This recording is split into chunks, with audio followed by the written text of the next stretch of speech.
Hey, what's up, everybody? This is Charles Sebastian, and welcome you guys to another episode of the Dreamers Pro Show, where we cover everything from sports, hot topics, classic debates, entertainment, and we give you guys a fresh perspective on things and how we see them. And today we got an absurd show for you guys. Before we get into it, please make sure you like the video and sub to the channel. So, yesterday there was a game in the NBA featuring the Los Angeles Lakers and the Chicago Bulls, right? And going into that game, you knew that it was a pivotal game for the Lakers, given the current situation with the standings in the Western Conference.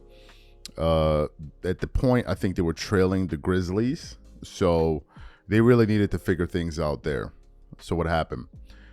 Going into that game, one would have thought that the Lakers would have came out with the proper concentration in order to beat a team that they are heavily favored to beat. Just to put this into context, the Chicago Bulls have 40 losses already this season.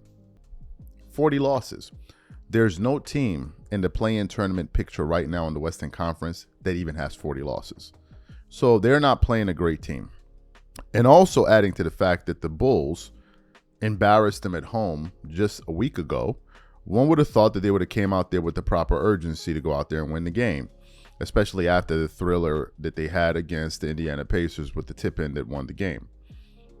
So I was kind of following the game, but let me just be honest with you.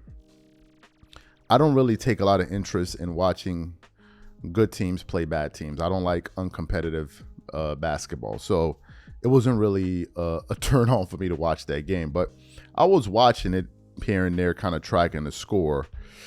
And I think in the third quarter, the Lakers were whooping that ass. And I said to myself, I'm not watching this. I'm not watching this because this is not fun to watch. It's not a competitive game.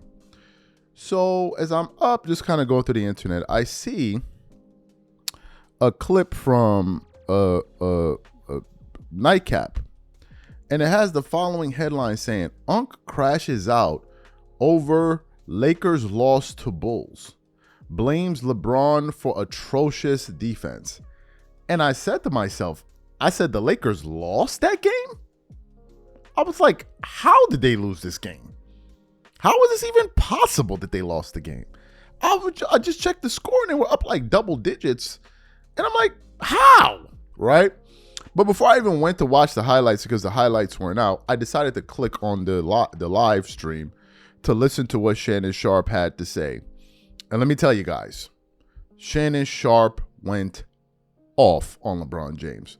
So for those of you who didn't hear what Shannon Sharpe had to say, we want to play it for you now, and then we're going to come back and continue on the show. Take a listen to Shannon Sharpe's comments here.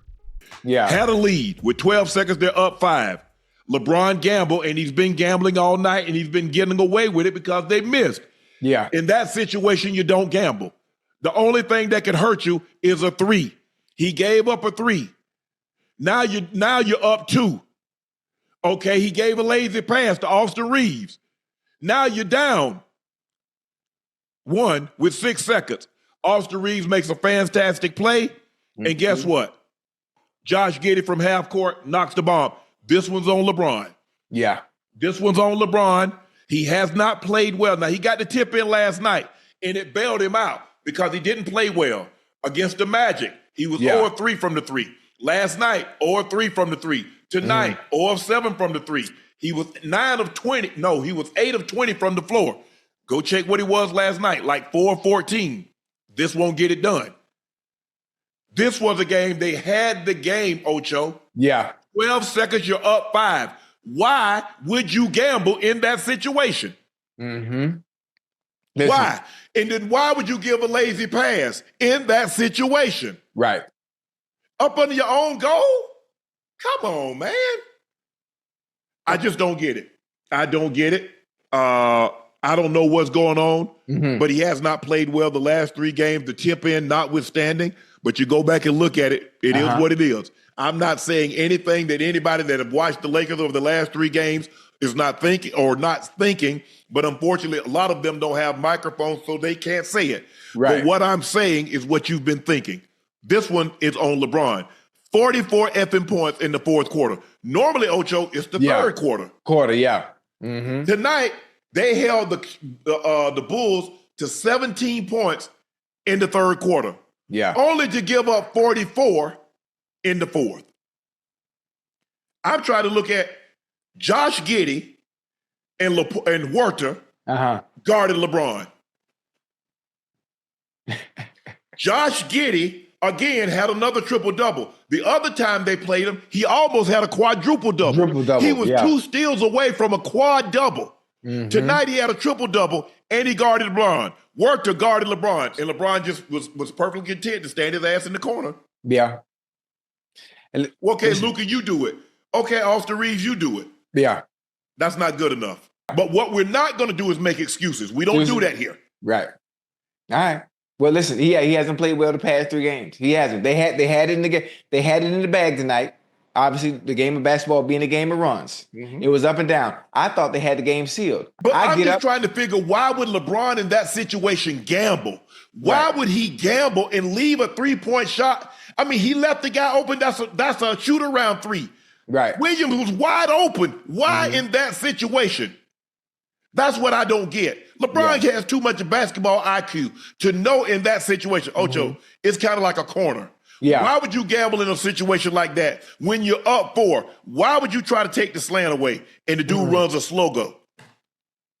In this situation, Brian, you don't need to gamble. Right. Make him run time. If the guy hit a tough shot, so be it. But you can't give him a wide open 3.